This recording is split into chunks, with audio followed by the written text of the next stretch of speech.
ഇങ്ങനെ ഇത് എന്തെളുപ്പ, ഇതാണ് ഈസിയാണ്. ശാസ്ത്രീയ സംഗീതത്തിന് പോകുന്ന കുട്ടികള് അവിടെ ഒന്നല്ല, ഖുർആനിലാണ് സംഗീതമുള്ളത്. അക്ഷരങ്ങളെ പഠിക്കാം. ഹംസ ഫത്ഹ അ, ഹംസ കസ്റ ഇ, ഹംസ ദമ്മ ഉ, അ ഇ ഉ, ഹംസ ഫത്ഹ അലിഫ് മദ് ആ, ഹംസ കസ്റ യാ മദ് ഇ, ഹംസ ദമ്മ വാവ് മദ് ഉ, ആ ഇ ഉ, ആ ഇ ഉ, ആ ഇ ഉ. ഇവിടെ പഠിക്കാൻ കുട്ടികൾ വരും. നിങ്ങൾ അങ്ങനെ പഠിപ്പിക്കും മദ്രസയിൽ ഇനി. എങ്കിൽ കുട്ടികൾ വളരെ താല്പര്യത്തോടുകൂടെ കുട്ടികൾ പഠിക്കാൻ മുന്നിലുണ്ടാകും. ഖുർആൻ തജ്വീദ് കുട്ടികൾ ആ ഒരു മനസ്സാന്നിധ്യത്തോടുകൂടെ അറിയാതെ തജ്വീദ് പഠിച്ചു പോകും. ഇത് തജ്വീദിന്റെ ബേസിക് പാഠമാണ്. അക്ഷരം ചിലത് പെരുപ്പിച്ച് വലുതായി പറയേണ്ടതുണ്ട്, ചിലത് നേരിയ തോതിൽ ലൈറ്റായിട്ട് പറയേണ്ടതുണ്ട്. അക്ഷരം ഹെവി ആണെങ്കിൽ അതിന്റെ അലിഫും ഹെവി ആയിരിക്കും. അക്ഷരം ലൈറ്റ് ആണെങ്കിൽ അതിന്റെ അലിഫും ലൈറ്റ് ആയിരിക്കും. സൂറത്ത് മുർസലാത്തിലെ 20 മുതലുള്ള ആയത്തുകളിൽ ശ്രദ്ധേയമായ ചില ഭാഗമുണ്ട്. ഒന്ന്, അലം നജ്അലിൽ അർദ കിഫാതാ അഹ്യാഅൻ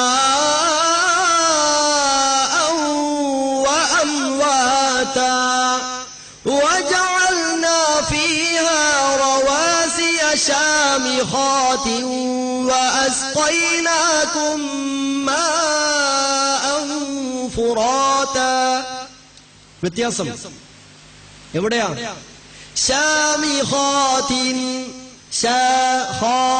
ഷീനിനും അലിഫ് തന്നെ, ഖാഇനും അലിഫ് തന്നെ. നമ്മളെ പഴയ ഓത്ത് വജഅൽനാ ഫീഹാ റവാസിയ ശാമിഖാതിൻ. ഷാമിഖ, ഷാഖ ഒക്കെ ഒരേപോലെ അല്ല. ആ അലിഫിന് അക്ഷരത്തിന്റെ സ്വഭാവം അലിഫിനും നൽകപ്പെടണം. ശാമിഖാതിൻ وأسقيناكم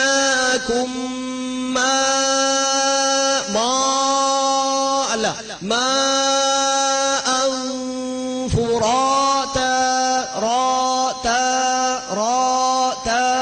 ഈ വ്യത്യാസം. ഒന്ന് ഹെവിയാണ് റാ, അതുകൊണ്ട് അതിന്റെ അലിഫും ഹെവിയാണ്.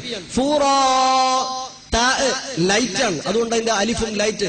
ഫുറാതാ ഫുറാതാ വഅമിലുസ് സാലിഹാത്തി സാലിഹാത്തി എന്നല്ല, എല്ലാം വളരെ എത്രമാത്രം ഹൃദ്യമായിരിക്കും തജ്വീദ് പാരായണം ചെയ്തുകൊണ്ട് പാരായണം ചെയ്യുമ്പോഴുള്ള വ്യത്യാസം.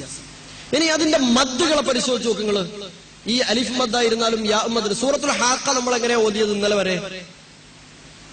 എങ്ങനെ സൂറത്തുൽ ഹാഖ ഓതിയത്? അൽഹാഖ മൽഹാഖ വമാ അദ്റാക മൽഹാഖ. നല്ലോണം തജ്വീദ് അറിയുന്ന ധൈര്യമുള്ള ഒരു സഹോദരൻ തൊട്ടപ്പുറത്തെ റൂമിൽ നിന്ന് കേട്ടാ പറയുക എന്താ ആക്കാനാണ്? ഒന്നും ആക്കാനാവൂല. സൂറത്തുൽ ഹാഖ ഓതേണ്ടത് അൽഹാഖതു മൽഹാഖ വമാ അദ്റാക മൽഹാഖ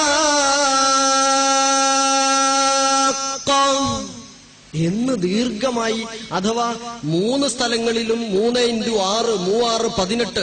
പിന്നെ ആ 3 ആയത്തുകളിൽ എത്ര അക്ഷരമുണ്ടോ 18+ അത്രയും അക്ഷരങ്ങളുടെ സമയം വേണം. 3 ആയത്തും കൂടെ ഓതിയാൽ താഴത്തൊരു ആംബുലൻസും നല്ലതായിരിക്കും.